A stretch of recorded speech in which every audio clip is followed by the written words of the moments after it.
pinag-iisipan kayo ng masama ng ibang tao? Meron bang ganyan?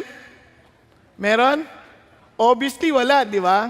Nobody in his right mind would want others to think ill about them. Siyempre, ayaw natin pinag-iisipan tayo ng masama. Ayaw natin na pinag-uusapan tayo sa likod. Tama? Ayaw natin na bawat kilos natin binibigyan ng kahulugan. Kaya po ito'y napaka-importante because this is part of our study on legit. Bakit? Tingnan niyo po mabuti ha. From chapter 6, ang pinag-uusapan is righteousness that is focused on God. Na ang ating, when we do things, our motivation is always to honor and to please God. Yun ang ating motivation. It is not trying to get the applause of men or trying to make sure that people would like us. As in a sense, kahit na di bali ng mali yung ginagawa, as long as the people nowadays would love us. Kasi ngayon po, baliktad na ang mundo ngayon. Ang mga tao ngayon, katulad may kinasal po, ang pangalan po ay Brayman. And when they got married, they were very proud to post na virgin pa sila when they got married. But they were very proud. And you know the comments given? Ano sabi na, kalokohan yan. You are not a better person because you got married virgin. Pansin niyo yung mga tao, galit na galit. Because they feel that they're being condemned by this couple na dahil they are not, they are not as pure as they should be. Di ba? Kasi nga, naalala nyo noon, ang kasal, pagka dumating yung babae, anong kanta? Here comes the bride, all dressed in white. Tama? Bakit? Kasi pure eh. Ngayon, hindi na uso yan. Ngayon ang uso na, here comes the bride, 3 months inside. Di ba? Hindi naman sa pang-iinsulto yun, ha? Hindi sa pang-iinsulto. Nagkaroon ng mabahabang standard ang tao. Hindi sa pang-insulto, baka ma-misinterpret ninyo. Kinakabahan na nga ako, baka later on, ang kanta na, here comes the bride, baby beside. Di ba? Parang, napanganak na rin. Di ba? So, guys, what I'm trying to say is this. As people, as we are, parang yung mga tao ngayon, ang kinokongratulate yung masasama, yung mabubuti, lalong pinapahamak. Pag may gumawa ng tama, sip-sip yan. Ganun na yung nangyayari. So, sabi ng Panginoon Diyos, itong napaka-importanting bagay. You focus on God. You focus. When you do it for the Lord. Amen? Now, alam mo na Christian ka because when you do things, si Lord lang ang gusto mo ma-please. However, that doesn't mean that we are no longer accountable to other members of the body of Jesus. Okay, narinig niyo may mga salita, basta ako, si Lord lang piniplease ko, wala akong pakialam sa sinasabi ninyo. It sounds so spiritual, but it sounds so self-righteous. Nagkakandihan.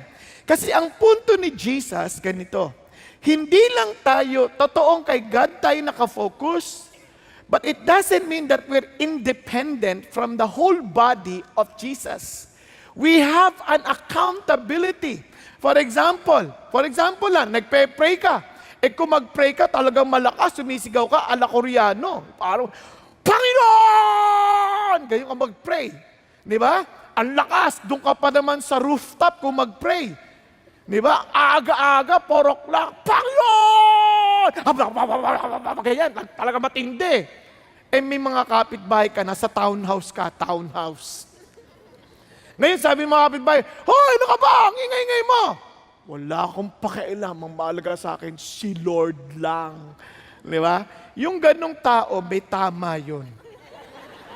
Hindi ibig sabihin, tama naman si Lord lang. Pero, ang pagmamahal sa Lord, hindi ibig sabihin na walan ka na ng pagmamahal sa kapwa at pagmamalasakit sa kapwa.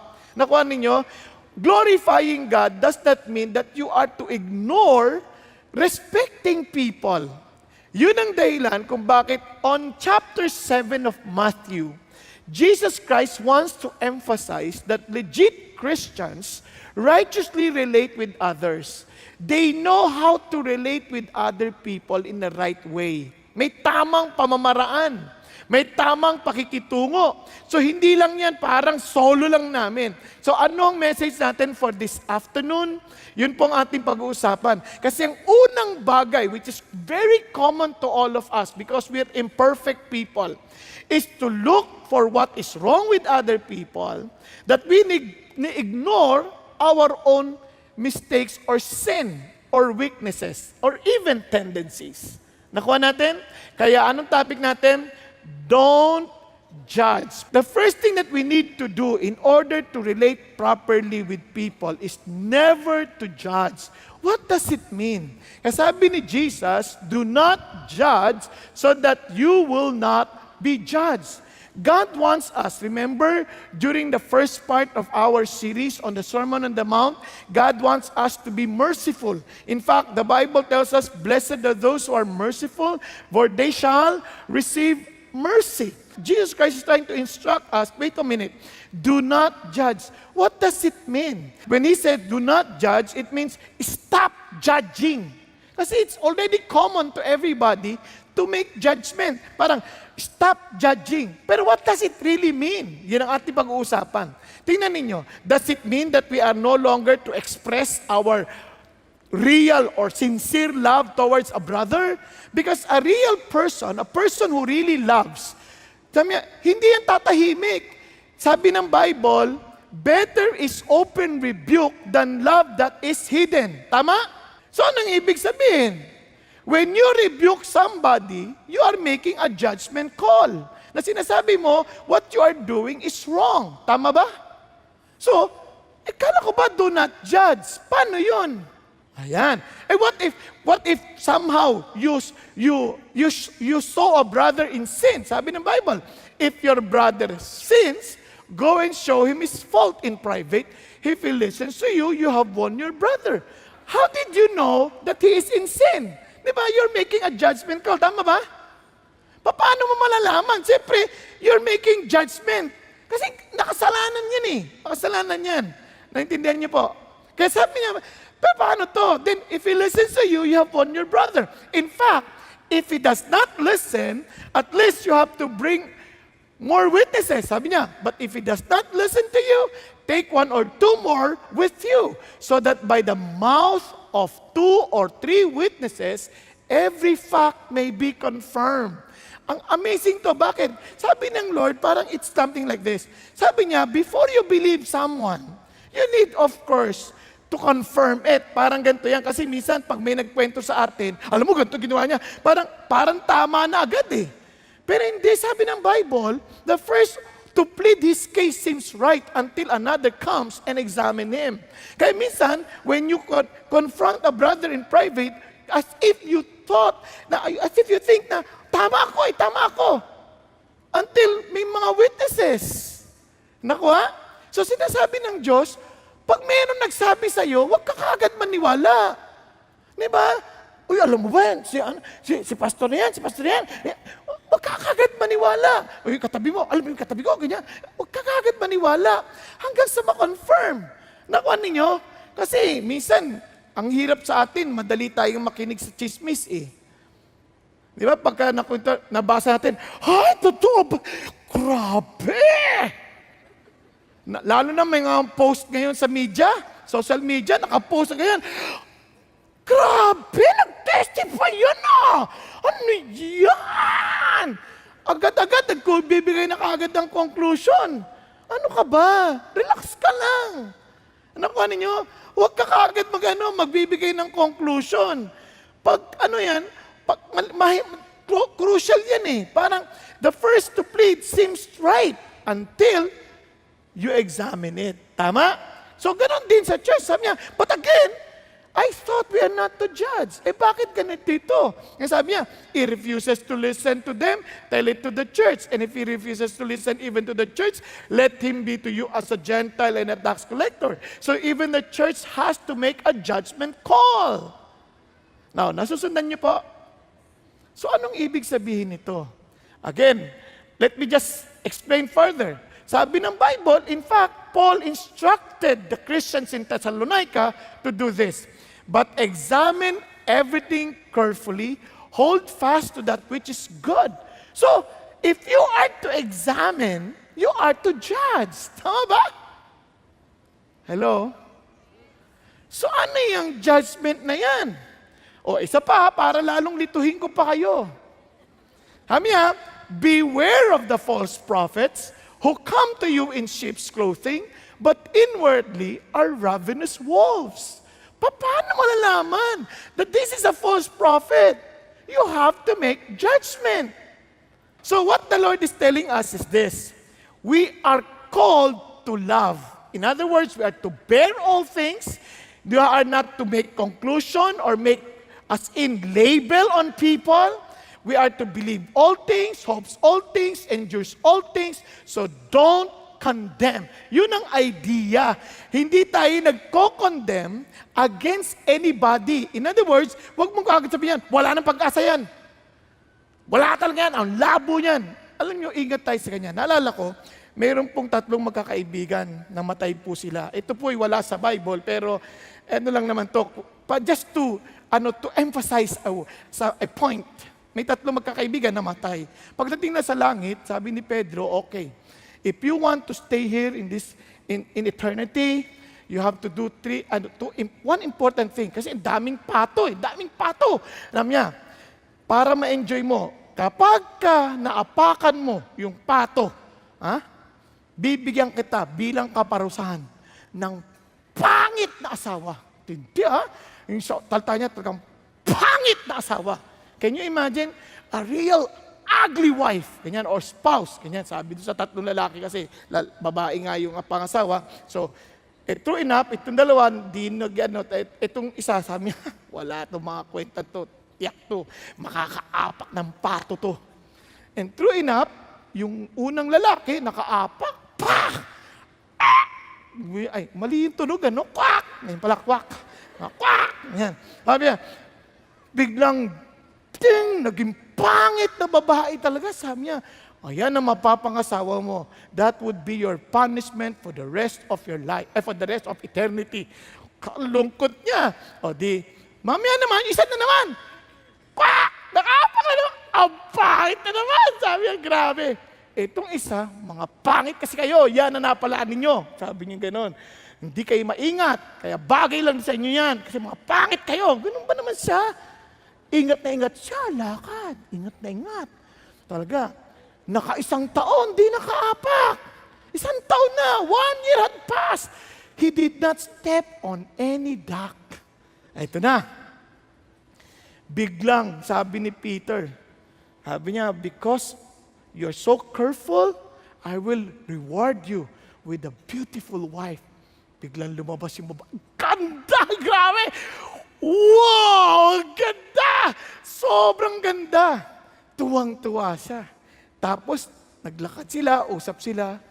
Ano bang nangyari sa'yo? Paano ka napunta rito? Ewan ko ba? Nakaapak ako ng pato. Ayan. Nakuha nyo? Ang tagal, no? Ang tagal, di ba? Hindi ko kayo i-judge. Minsan, mapang-insultong, papangit ko kasi, di ba? Yung pala, biglang nakaapak yung babae ng pato, at yun. Ang tagal, no? Grabe. Ang tagal mag-register. Okay. So, now you got the point. Minsan, it's so easy for us to make judgment. It's so easy for us to insult. It's so easy for us to find fault. Yun ang sinasabi ng Diyos. Kaya ingat kayo, kaya sabi ng Bible, look at this. Ang gusto niya, God wants us as brethren to love one another. Kaya ang challenge niya is accept one another just as Christ also accepted us to the glory of God. The idea is this: every time you look at anybody, you may not like the person, yung mukha pa lang, or maybe the attitude, maybe you don't like the way he responds to things. Huwag ka kagad magalit. The idea and the challenge is for us to accept that person regardless. Nakuha ninyo? Just as Christ accepts us. Okay ba yun? Ano sabi ng Diyos? Learn to accept one another. Tingnan mo yung katabi mo. Accept one another. Pakisabi sa katabi mo, accept one another. Especially in the body of Christ. Napansin niyo po ba, the Lord commanded us to love our brothers? Alam niyo kung bakit importante yan? Because, hindi sinabi, love your friends or love your friends. Bakit? Unang-una, a brother, you have no choice. Sino dito, siyempre maliban, ampon ha, pero sa natural sense, ang brother, hindi mo pinipili. Hindi mo pwede sabihin, pag nanganak ng nanay, ang gusto kong kapatid, yung muka, ganito, ganito. Paglabas niya, wala kang choice. Yan yung kapatid mo. Yung ugali, ganyan. So, sabi ng Lord, mahalin mo yan. Ganon din sa Christian life. Hindi mo pwede sabihin, ba't naging Christian ito? Di ba? Ba't naging Christian ito? Ang labo naman. Dapat hindi ito naging Christian. Sa lahat na, yan, mapapansin nyo, some of us, we don't want to join a D group because we feel mababait pa yung mga kaibigan ko kaysa dyan sa mga ka-D group na yan. That's judgment. Kasi sometimes we think that these Christians, I hate these people. They're so hypocrites. Di ba? Kaya sabi nga nung minsan, alam mo, ayoko umattend dyan eh. Mga hipokrito yan eh. Kasi sabi ko nga, lalo kang umattend. Kailangan namin ng isang hindi hipokrito to teach us not how to be hypocrites. Di ba? Meron pa nga isang lalaki. Sabi nung Bible study leader, pare, attend ka sa amin. Yung asawa mo nag-attend na. Yung asawa mo nakakatuwa. Hindi na nagmumura. The first time she attended, mura ng mura. Ngayon, hindi na siya nagmumura. Sabi gano'n, hipokrita yan, sabi nung lalaki. Sa bahay namin, mura ng mura yan. Doon sa D-group lang yan, hindi nagmumura. Kaya sabi ko tuloy, in-advise ko, sabihin mo sa kanya sa susunod ganito, ayaw mo ba nun? Attend ka na ng D-group, at least for 1.5 hours, hindi mo marinig asawa mong nagmumura. O diba? Minsan, may label na kagad, wala nang pag-asa yan, mga hipokrito yan. Sabi ng Lord, no, kapatid mo yan. You may not like the person, kasi may kanya-kanya tayong pinanggalingan eh. We were nurtured differently, iba-iba yung ating kinalakihan, iba-ibang ugali, and we are just being transformed by the grace of God. Amen po? So ano sinasabi ng Diyos? Learn to accept one another. Just as Christ accepted you, when Jesus Christ accepted you, hindi naman babait ka eh. Wala namang tinanggap dito na dahil mabait tayo, tinanggap tayong Jesus. Sa totoo lang, yung mga Pharisees, sa sobrang bait nila, tinanggihan nila si Jesus eh. Bakit sinasabi na, I don't need Jesus because I can save myself. But for us, we know na dahil wala tayong qualification before God, alam natin, malabo tayo, and we admitted that the only way for us to be accepted by God is to Jesus Christ our Lord. Kaya, sabi ng Lord, do not judge. Okay? Maliwanag? Nagkakaintindihan? Tuloy tayo. Beware of being too hasty. Kapag huwag ka magmamadali, relax ka lang. Diba? Kasi, common sa atin yan, pagka nawawalan tayo, may nawalan, ang dali natin magbintang. Kunyari lang, halimbawa lang, iba sa inyo, halimbawa lang, naka-headband kayo ganyan. Biglang, saan yung headband ko? Tapos titingin ka sa katabi mo. Palagay ko, kinuha neto. Hindi mo lang naisip, kalbo nga yan eh. Ba't niya naman kukunin? Palagay ko, kinuha niya ito eh, magnanakaw to eh. Di ba parang ganyan? Agad-agad, dali natin mag-isip sa ganyan. Di ba? Sa totoo lang, pag merong mabahong amoy, parang mabaho lang amoy. Ito. Nangyari na yan eh, naalala ko eh. Sa sasakyan, hindi nila alam, may baby na dumumi. Nasa diaper, ang baho. Pero yung tingin, parang siya sabi niya, eto bumigay ito. Hindi man lang naisip, may baby doon. Ano ka ba? Di ba kaya nga wag naman po, alam sa masama akong ugali, ganito yan, minsan talaga sama ng tiyan ko, no ha? Di pagpasok sa elevator, at merong mama, tapos may pumasok na babae, tumiming, pagsara ng pinto, bumigay yung hangin. Ganyan, no? Ngayon, ito naman, di ba, siyempre, yung babae, napaganyan. Agad-agad, ang tingin ko, tumingin ako sa mama. Alam niyo, yung action, parang siyang may kasalanan. Nakuha ninyo? Tapos siyempre, kung yung maali, hindi nag-iisip, yun ang pagbibintangan. Tapos, ito pa paglabas, hindi nag-iingat yung mamang yan. Di ba? So, ang dali nating mag-conclude. Kung ikaw yung ang labo nito Sabi nga niya, kaya ang bilin ni Pastor Peter Kanamaga, huwag ka kagad magko-conclude, masama yan. Kunyari yun, nalilate. Huwag ka kagad magsasabi, talagang masasama ugat to, laging late. Mga Filipino time. Di ba narinig lagi yan? Di ba? Wala na. Hindi. Kaya sabi ng Bible, tika mo na, relax ka lang. Hindi mo naman alam lahat ng pangyayari. Kaya sabi rin, huwag mong i-judge yung motive. Siguro to, napatingin lang sa'yo. Halimbawa, tinititigan ka ganyan. Tinititigan ka, sabi niya, may crush sa akin to. Tingin ng tingin. Di ba? Malay mo kaya kanya tinititigan, parang naalala niya yung lolo niya. Di ba? Hawik to sa lolo ko.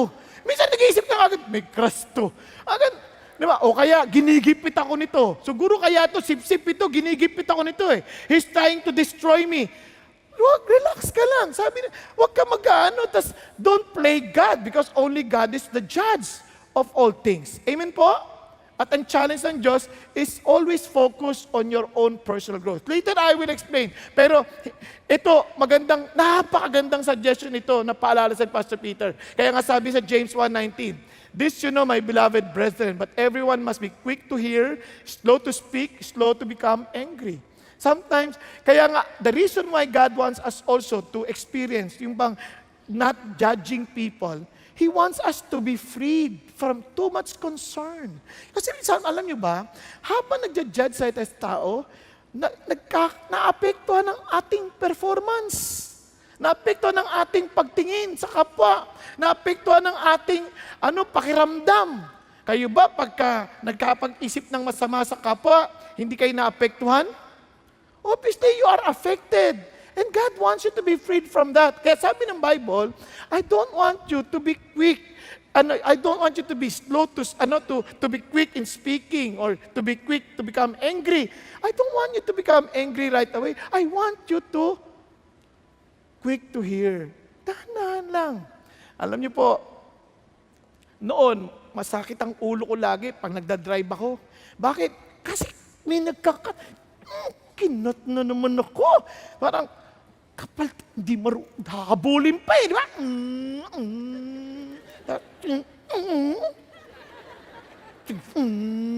Di ba? Parang, wow, ang dali-dali nating magalit sa ganyan. Pwede, meron pong ganyan nangyari, no? Kalagagaling niya lang sa bilangguan Kagagaling na-release siya. Ito nangyari to sa Amerika, kagagaling sa bilangguan. Ngayon, nakat niya yung hindi niya sinasadya, nakat niya yung pama. May dala pa naman siyang anak. Nakat niya. Naggalit, tinabol, tapos kinakat-kat na ganyan. Nagkainisa, nagkaduruan. Kinuha yung barel. Pang! Patay! O pagpatay na ganyan, ang natamaan, yung bata. Hindi pa yung mama. Minsan hindi kasi nag-iisip kasi parang, nakat lang, di naman sinasadya Meron nga isang mama agad-agad, galit siya nakahinto na yung coaching ganyan. Kinuha niya kaagad yung kanyang pamalo Sabi, ikaw talagang alam sino. Pag ganun niya, nung performa niya ng nakasalamin pa naman siya, gaganyan na niya ng pamalo, lumabas yung mama, may baril Armalite. Bigla sabi niya, bigla nabulag. Sabi niya, ang laki kahihiya bigla nun. Di ba? Alam niyo, ayaw ng Lord malagay tayo sa ganung kahihiyan. Di ba? Di ba? Parang, may mga siga-siga. Di ba? Siga ka ba? Pag matangkad na gano'n. Alam mo, kakilala kita. Bigla, ayaw naman, kasabi ng Lord, hinay-hinay ka lang.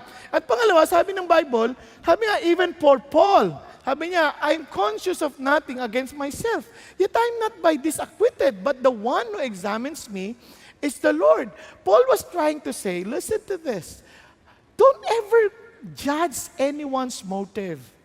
Yung ba, minsan ganito tayo eh. Parang, we don't listen to people because we already judged and labeled them as someone who is trying to take advantage of you.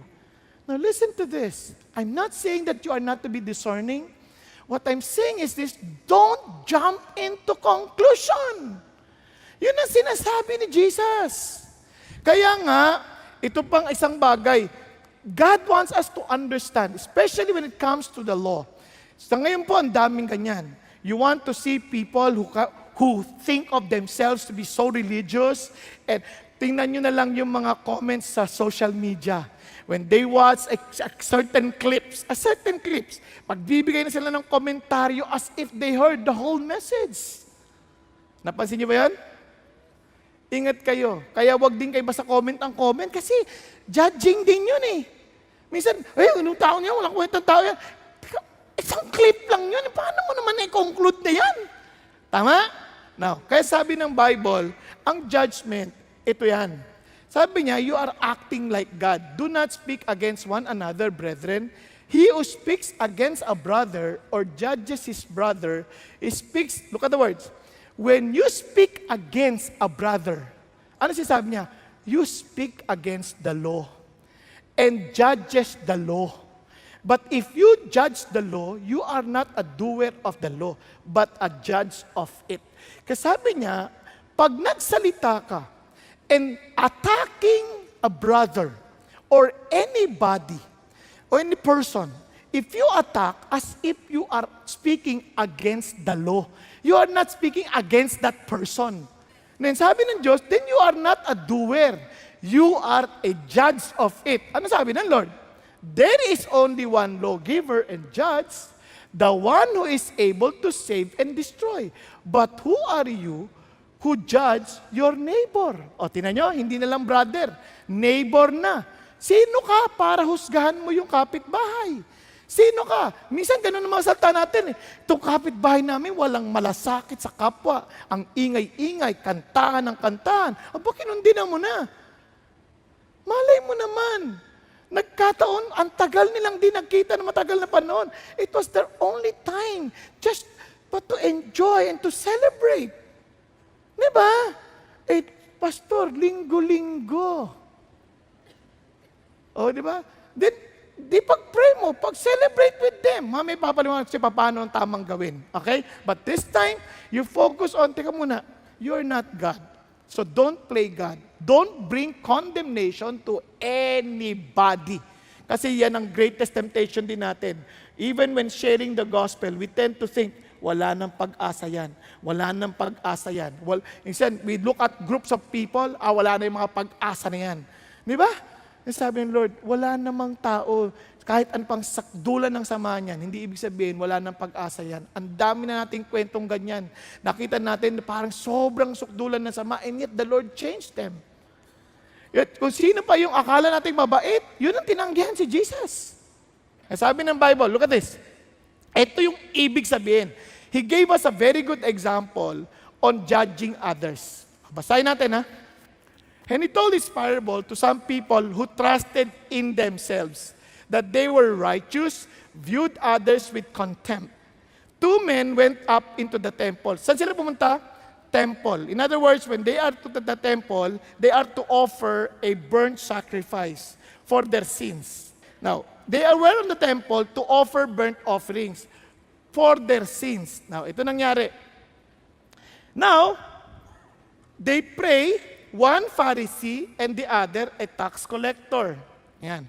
The Pharisee stood and was praying to himself. Kanino nagpe-pray? To himself. Hindi sa Diyos. God, I thank you that I am not like other people. Swindlers, unjust, adulterers, or even like this tax collector. Grabe ha. Kinundina niya na. Panginoon, napakatindi mag-pray. Salamat, Panginoong Diyos. Dahil hindi ako tulad ng iba dyan. Kahit naman tayo minsan ganun eh. Pag nagwa-worship tayo, tataas tayong kamay. Yung iba nakaganon lang. Tapos titingin tayo. Ano ba yan? Christian ba yan? Hindi nagtataas ang kamay? Di ba parang tax collector, parang yung Pariseo, no? Tama ba? Tapos biglang titingin pa, ay, ang ikli ng palda, Christian ba yan? Minsan ganun agad ang attitude eh. Tama ba? Hello? Nung nagpe-pray, nagpe-preach na ganyan, natulog. Hoy, tulog! Lagot kay pastor!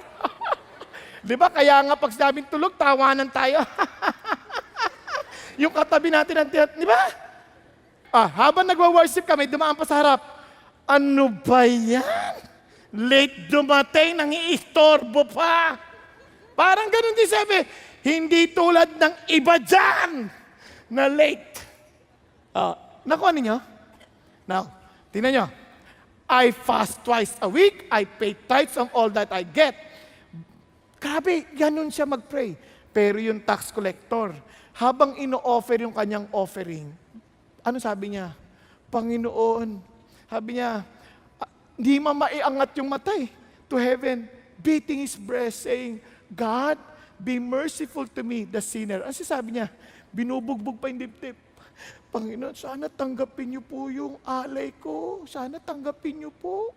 Sana, Panginoon, maawa kay sa akin. Nakuha ninyo?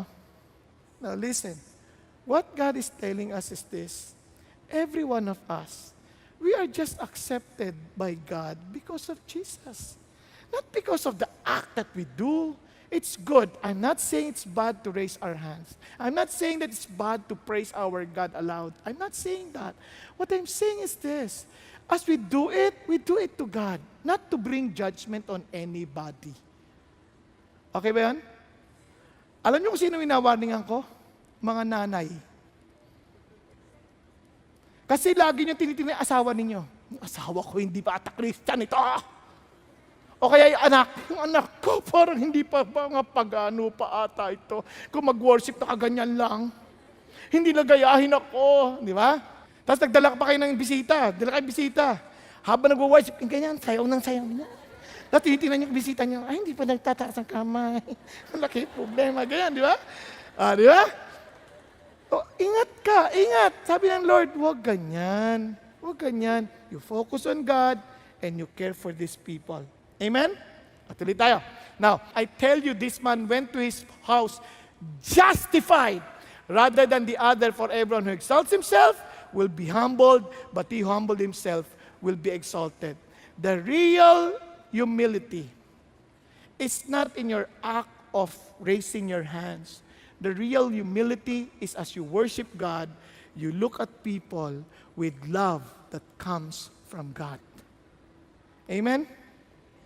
Alam niyo po ba na marami napapahamak dahil lang sa nag-iisip tayo ng masama sa kapwa?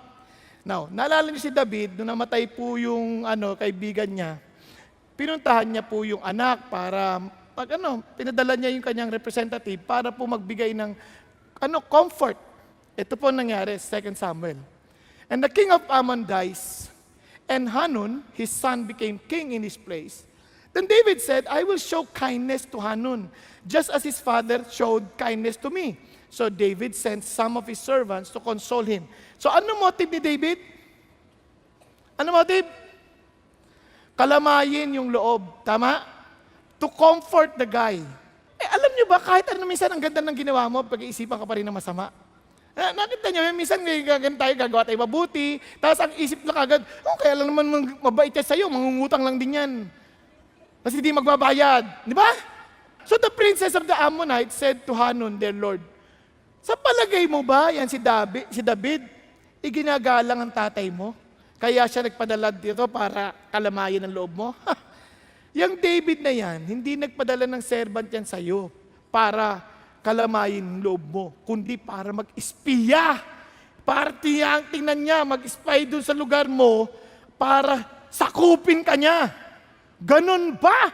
Talagang sobre.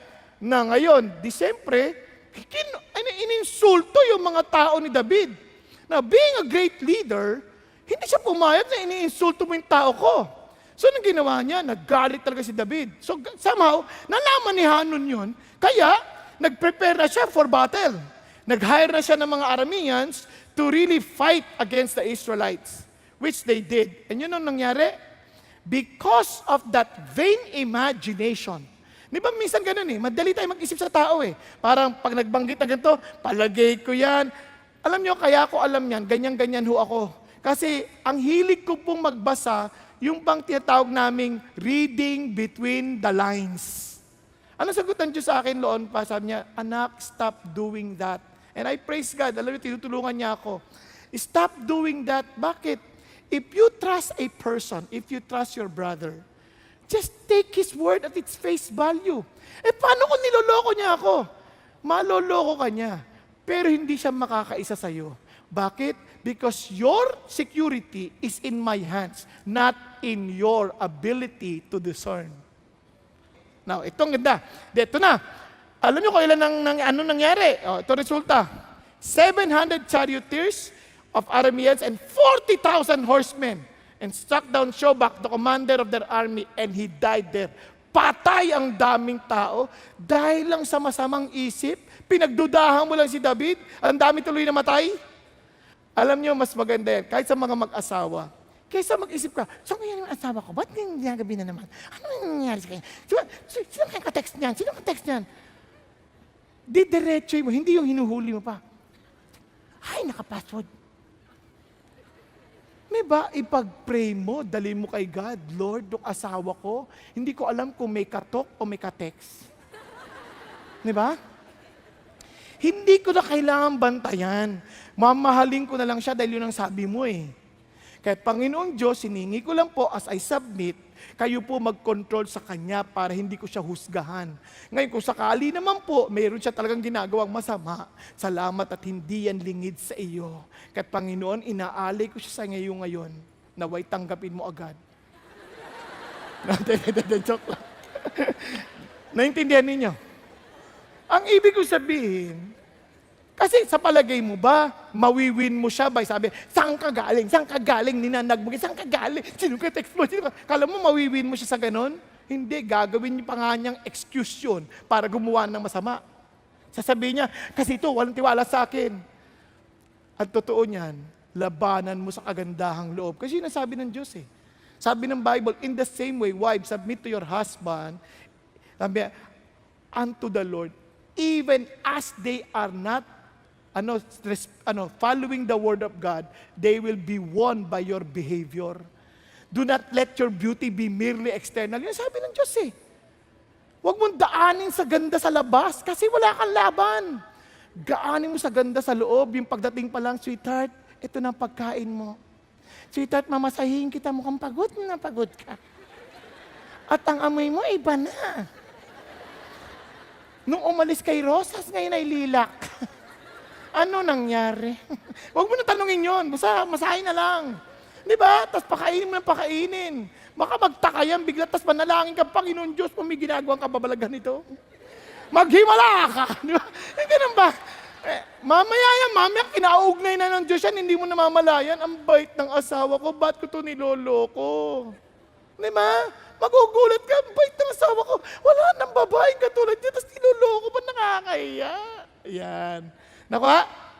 Kaya hindi ka, wala kang katalo-talo. Eh kung niloko ka nga, wala na siyang makikitang babaeng kapareho mo.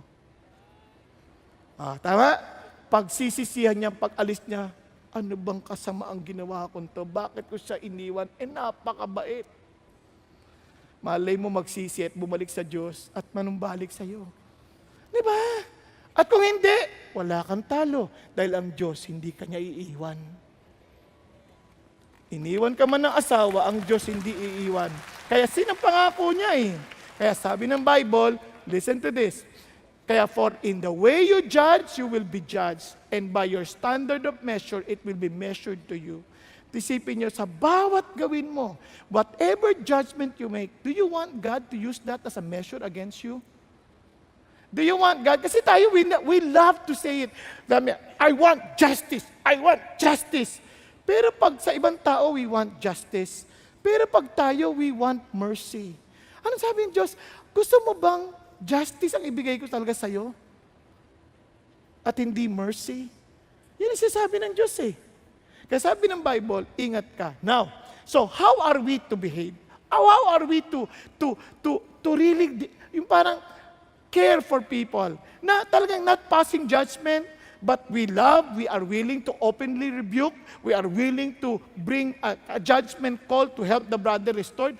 Paano natin gagawin? Remember the word, MDM. Words, letters, MDM. Pakisabi nga, MDM.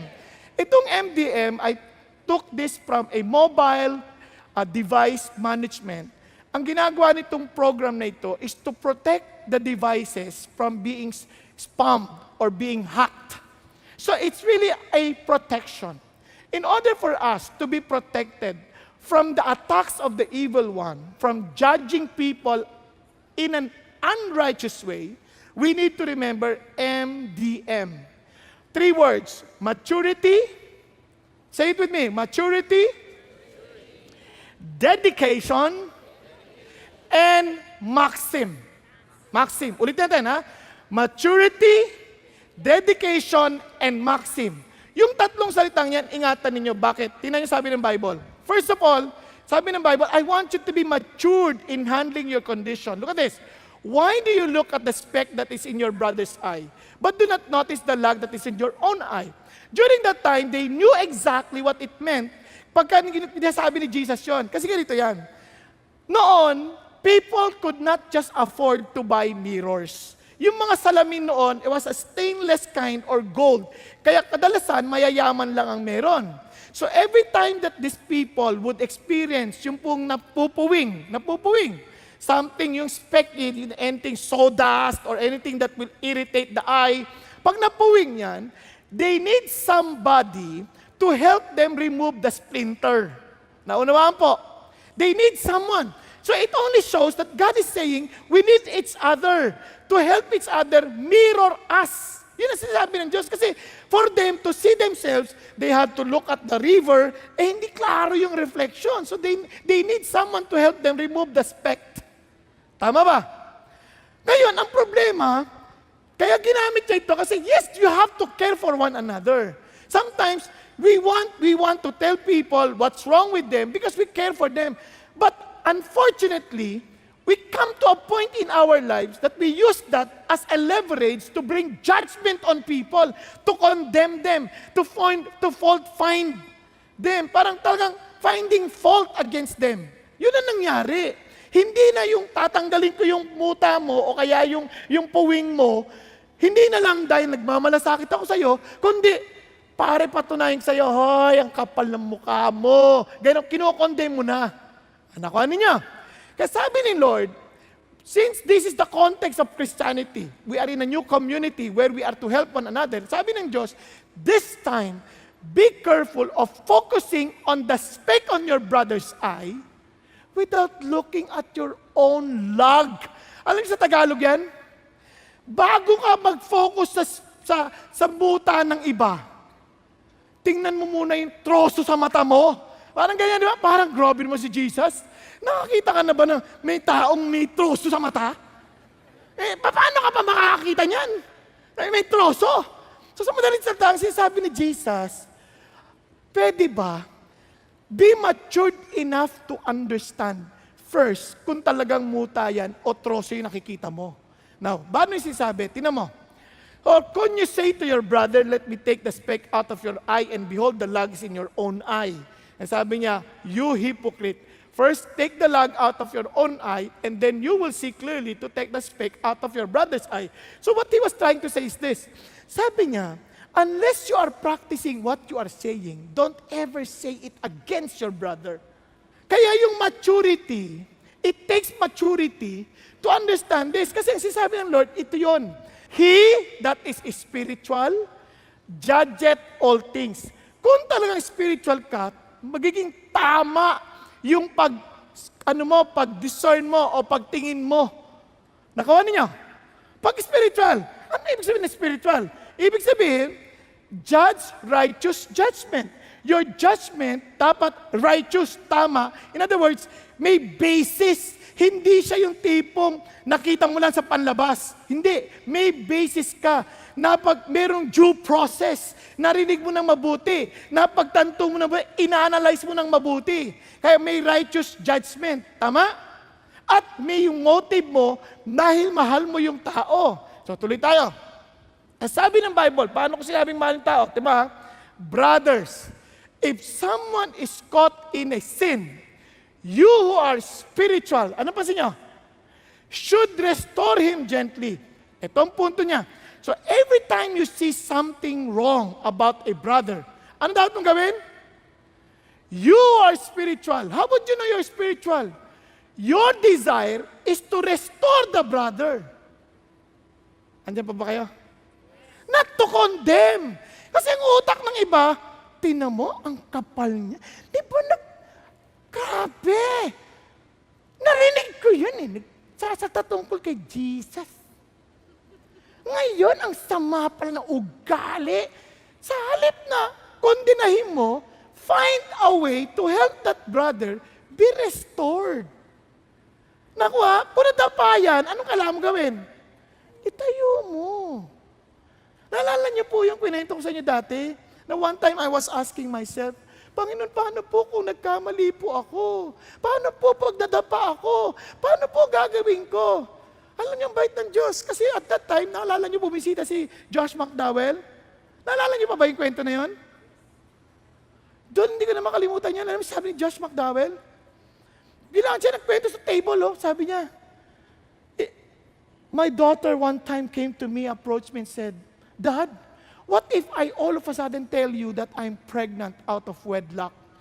Kumbaga sa Tagalog, buntis ako. At wala pa siyang asawa. Di ba? Anong gagawin mo? O lalo na kung lumapit pa, buntis ako. Sabi natin, hoy, lalaki ka. Anong gagawin mo? Upa ka mo ba agad? Hindi naman eh. Di ba? Parang sa totoo lang, nung narinig ko yun, sabi ko, kunyari anak ko lumapit, buntis ako. Walang boyfriend, walang asawa, tapos biglang buntis ako. Parang, Pastor, anong gagawin ko? Agad naisip ko, parang di ko alam magiging reaksyon ko. Maupaan ko ba to? Masisigawan ko ba to? Di nakikinig lang ako. Bigla sabi ni Josh, alam mo anak, people will turn their back on me. The moment that happens, people will turn their back on me. Tatalikuran nila ako. They will no longer invite me as a speaker. They will no longer read my books. Diba? They will no longer listen to me. So, hindi na nila ako pakikinggan. But let me tell you this, sabi niya, but I will never turn my back on you. I will lift you up. I will carry you to the journey until I bring you home to the finish line and finish this race together. Pagkasabi niya yun, sabi ko, Panginoon Diyos, thank you. Bakit? Parang yung Diyos nagsasata ko, ito evil father knows how to give good gifts to his children, how much more your heavenly Father who is holy, who's willing to give you the Holy Spirit. Sabi niya, anak, I will never leave you. I will never forsake you. If you fall down, I will raise you up and bring you home to the finish line. For whatever God has started, He will complete it. He will perfect it. He will surely make it sure that you will go before God blameless and holy. Yun ang ating Diyos. And that is exactly what God wants us to understand. Every time you see a brother wrong, every time you see a brother in sin, don't condemn that brother. Lift him up. Help him to cross the finish line. Kasi sabi ng Bible, carry one another's burden and fulfill the law of Christ. Yun ang ating tawag. And the people who are condemning, they are hiding something wrong about themselves because they want to cover up their immorality, to cover up their sin. They will try to focus on the sin of other people. Kaya ingat ho, kasi ang Diyos nating kilala, hindi ka iiwan. Tutulungan ka niya hanggang matapos. Amen?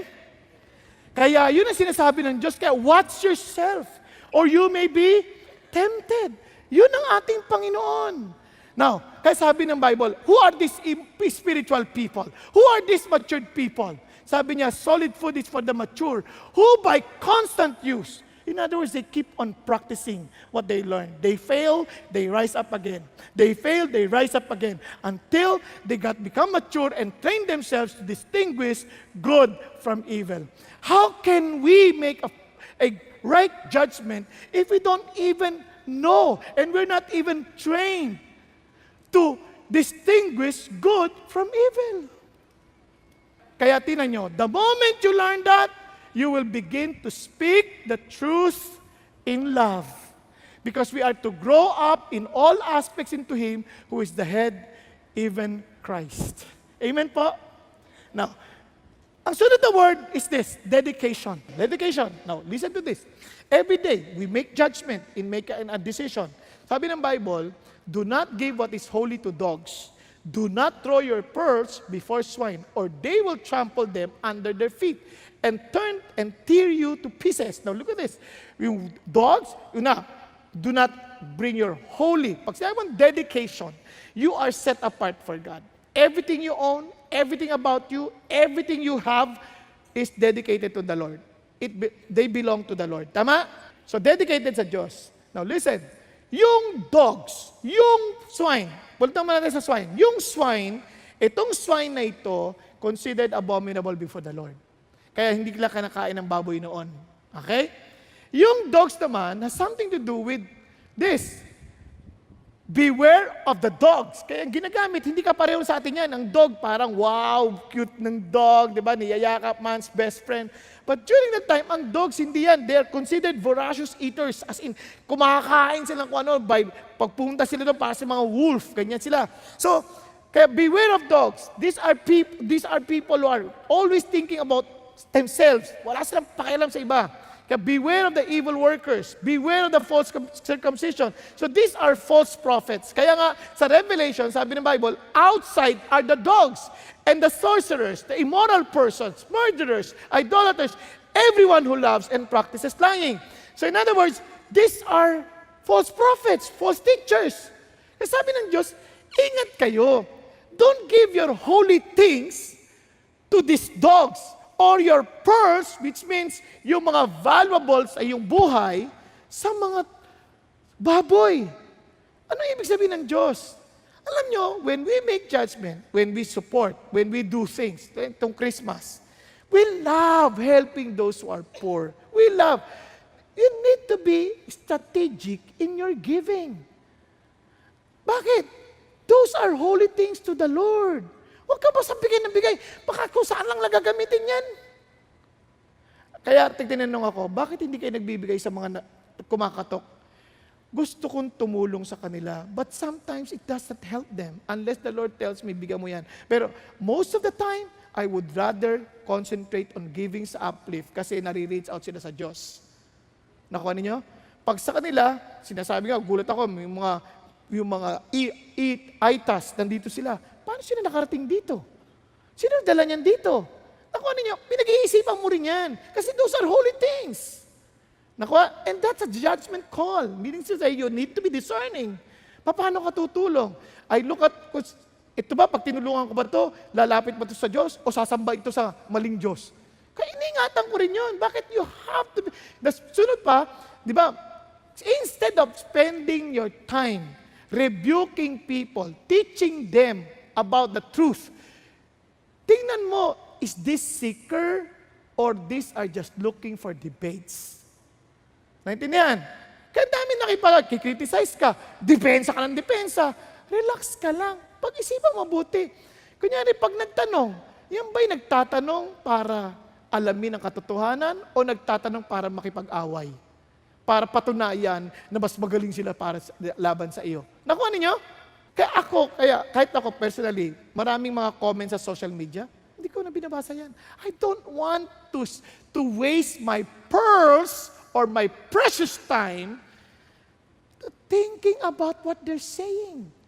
I'm more concerned on reaching people. May kung ayaw nila, hindi ko mapipilitin. Mahal sila ng Diyos. Tama? Tama ba yan? Kasi sabi ng Bible, tingnan nyo, he who corrects a scoffer gets dishonor for himself. Ano sabi? Huwag mo na i-correct yung mga mapagpula. Sabi niya, he who reproves a wicked man gets insult for himself. Huwag ka na makipagtalo. Gawin mo na lang yung mabuti, mahalin mo sila without wasting your time arguing. And sabi niya, do not reprove a scoffer or he will hate you.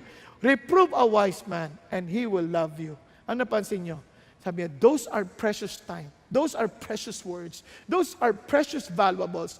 Don't just give them. They belong to God. You always decide, whatever you think, evaluate, Lord, these are yours. So I pray that I will only use this for what will honor and glorify you. Okay pa, not to defend my name, not to defend myself, but always to stand for what is right and true for your glory. Yun ang ating habon. Di ba? Don't waste your time arguing. Diba? Endless arguments na wala namang kakwenta-kwenta. Kaya sabi ng Bible, listen to this. Paano gagawin mo? Hindi mo na sila papansinin? No. You pray for them. Ask, and it will be given to you. Seek, and you will find. Knock, and it will be open to you. And sabi ng Bible, for everyone who asks receives, and he who seeks finds. And to him who knocks, it will be open. Kaya alam niyo po minsan, nagagalit tayo, naiinggit tayo, naiinis tayo. Sabi ng Lord, alam niyo bakit nangyayari yan? Because you do not have, because you do not ask. Ano gagawin? Pray. So you dedicate them back to the Lord. Lord, itong tao na to, itong asawa ko, hindi ko ma-convince, lagi ko pinipilosopo. Hindi, mahalin mo lang. Just show your spouse the real Christians. Di ba? Oh, love, accept them. No, ito, i-offer mo sa Lord, Lord, ito asawa ko, na Panginoon, lagi na lang niya ako inaaway, lagi niya ako ginugulo, pero mahal na mahal ko siya, kaya I offered my spouse to you. Lord, please, tanggapin mo na agad. Teachers, di ba? Classmates, dali mo sa Diyos. Boss, dali mo sa Diyos. Yung ating Pangulo, ating mga leaders, inside, mga korap yan, walang ganon. Don't pass judgment. You don't know. You bring them to Jesus. The Lord knows. Amen? Lord, expose those who are real corrupt. O di, yari sila kay Lord. Basta you do what is right. Don't be a corrupt yourself. Minsan kasi, we keep on telling people, they're corrupt, they're corrupt. Tayo mismo, hindi rin tayo nagpaparesibo, hindi rin tayo nagre-resibo. Di ba? Ano ba yun? Corrupt din tayo. Iba, sa mata na, corrupt na lang. Paano nila makita? Yan. And finally, Maxim. Remember this, Maxim. Sabi niya, whenever you make that evaluation, making that judgment, sabi ng Bible, a righteous judgment, sabi niya, in everything therefore, treat people the same way you want them to treat you, for this is the law and the prophets. Sabi niya, gusto mo malaman how to treat people, that instead of condemning people, ito lang, simple lang, ilagay mo yung sarili mo sa kanila. Sabi ng Bible, parang ganito yan, kung yan ay nagkasala, huwag mo siya i-condemn, isipin mo, baka naman di mo alam kung paano niya nilabanan yung kasalanan na yon. At hindi mo alam kung ano yung circumstance ang pinagdaanan niya, kaya nahulog pa rin. Di ba? Katulungan mo siya. Ngayon, kung, hirap, isipin mo na lang, paano kung ikaw nasa kanyang kalalagayan? Talaga bang tatayuan mo yon? Yan. Nakuha niyo? Okay ba? Andiyan pa tayo? Ganun sa asawa. Minsan aawayin mo, teka, relax ka lang. Sabi ng Lord, how do you want to be treated? Kung sakali ikaw nalaglag, kung sakali ikaw nagkamali, kung ikaw sakali mayroong hindi magandang ginawa, how do you want to be treated? Do you want people to talk about you and destroy you in their conversation and treat you like a roasted pig? Di ba?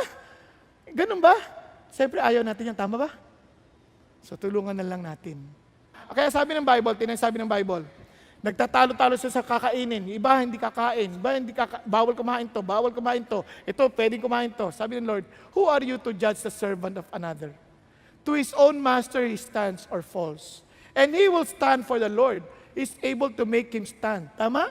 Sabi niya, one person regards one day above another. Another regards every day alike. Each person must be fully convinced in his own mind. Kahit sa mga Christians, mayroong mga Christians, gusto nila sumamba Sabado. Mayroong ibang Christian, gusto sumamba ng Linggo. Huwag mo sabihin, dahil hindi ka Sabado, hindi ka Christian. Dahil hindi ka Dahil hindi ka linggo, hindi ka Christian. Huwag nang ganon. As long as you're convinced that you're doing it to glorify God, by all means, do it. Bawal kumain ng karne. Bawal kumain ng dinuguan. Bawal kumain ng gulay.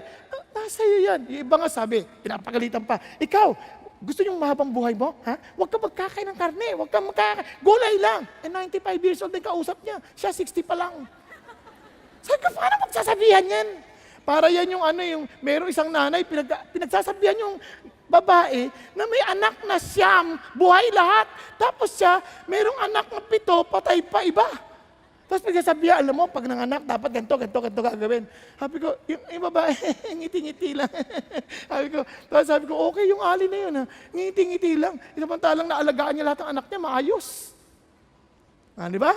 Minsan, ang gagaling nating magsalita, pero wag na yun. Just, ang mahalaga, isip natin, I love you, and I'm doing this for the Lord, and you're doing that for the Lord, I praise you. I praise God for you. Tama? Hindi na tayo kunyari, gusto mo ganyan damit, that's glorifying to God, then do it, by all means. Pero sa akin, ganito, hindi kita kailangan husgahan. Hindi nyo ba napansin, sa umaga naka-Amerikana sila? They're not passing judgment. Na parang nakabarong ako. Hindi, walang ganun.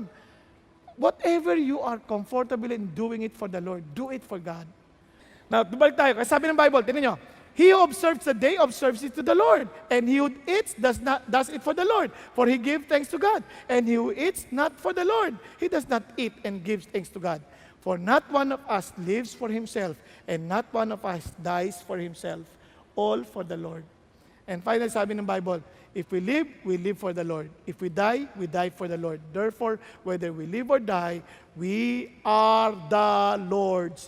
For to this end Christ died and lived again, that he might be Lord both of the dead and of the living. The idea, you live for Jesus. That's the idea. But you, why do you judge your brother? Or you again, why do you regard your brother with contempt? For we will all stand before the judgment seat of God. And so then each one of us will give an account to himself to God. Therefore, let us not judge one another anymore, but rather determine this, not to put an obstacle or stumbling block in a brother's way. Sa madaling salita, sabi ng Bible, huwag mo na siyang husgahan, but do not cause him to be stumbled in coming to Jesus Christ. Minsan mayroon pang magsasabi, oy, huwag ka magpapagupit ng buhok kung talagang sa Lord ka. O wag papalda ka. Naalala ko yan eh. Merong mga naliligo, nagsiswimming, nakapalda, nakagown. Kasi sabi ko, okay, gawin mo yan, walang problema. Pero huwag mo i-require sa lahat. Baka makapatay pa yan sa iba. May ba, pag lumulog yan, lulutang yung palda na yan. Eh may sumisisi sa lawa, ay, gating jellyfish. O, di ba? Kaya, please, basta wag ka makastumble. Just bring them to Jesus. Kaya ako, hindi ako kakain ng dinuguan dahil pa sa ibang tao. Kasi hindi ayaw nila. Hindi nila ako kakain para maligtas ka. Para makainig ka pa sa akin. Di ba? Ngayon, kung sa palagay mo, hindi pagkain, hindi siya makakalapit sa Diyos, sige, kain tayo. Ibig sabihin, hindi naman yung kinain ng issue eh. Ano yung lumalabas mula sa puso? Nakakanindihan tayo, but without passing judgment. Okay? Lechon, gusto mo kumain sa Pasko? Basta iyo. Klaro na, klaro. But because why? Finally, listen to this. We will all give an account before God. And I will end. Sabi niya, for not even the Father judges anyone, but He has given all judgment to whom? To the Son. So that all will honor the Son, even as they honor the Father. He who does not honor the Son does not honor the Father who sent him. In other words, you honor Jesus as you honor the Father.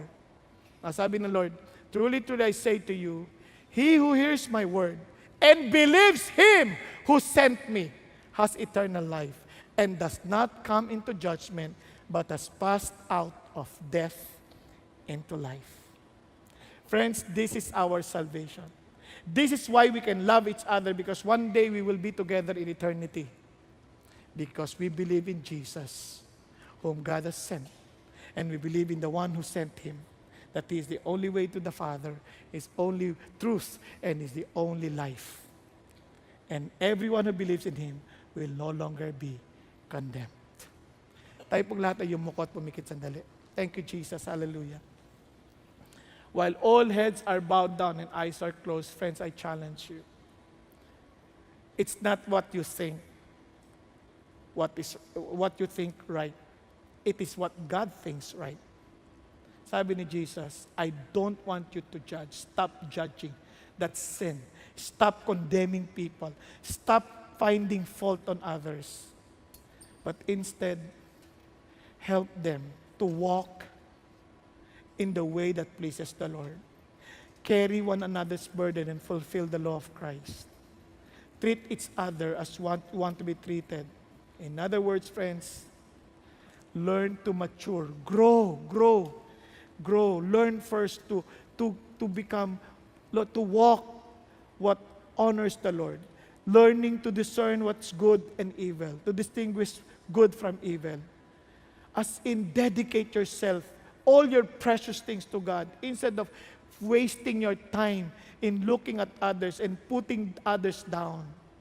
And friends, remember the maxim, what you want others to treat you. How do you want them to treat you? Treat them the way you want it.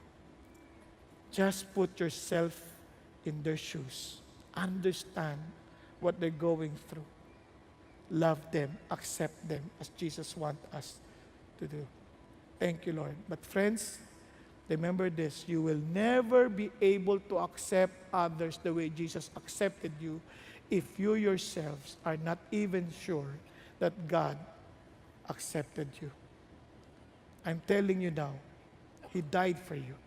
He died on the cross for your sin. He loves you. He cares for you. He desires you not to perish, but to be with Him in eternity. Will you accept His invitation? Will you tell Him, Lord Jesus, I come to you, and I believe that there is no other way to be with the Father but through you, and I believe in you, and I believe your Father. Thank you, Jesus, for dying on the cross for my sin. And thank you, Jesus, that you did not just die, but you rose again from the dead after 3 days, as according to the Scripture, to save us, to give us life. Thank you, Lord. Hallelujah. Thank you, Jesus. Father in heaven, we thank you, Father God, for loving us. And thank you, Lord, for reminding us not to judge, not to judge the motive, not to be hasty in making conclusion. Father God, not to condemn people. Thank you, Lord Jesus, that you don't want us to act like you, for we cannot handle, Father God, the way you handle things. Because you alone know everything, Father. We only know our side. And sometimes, yes, we hear the other side. But we know that there is a greater side, your side, Lord.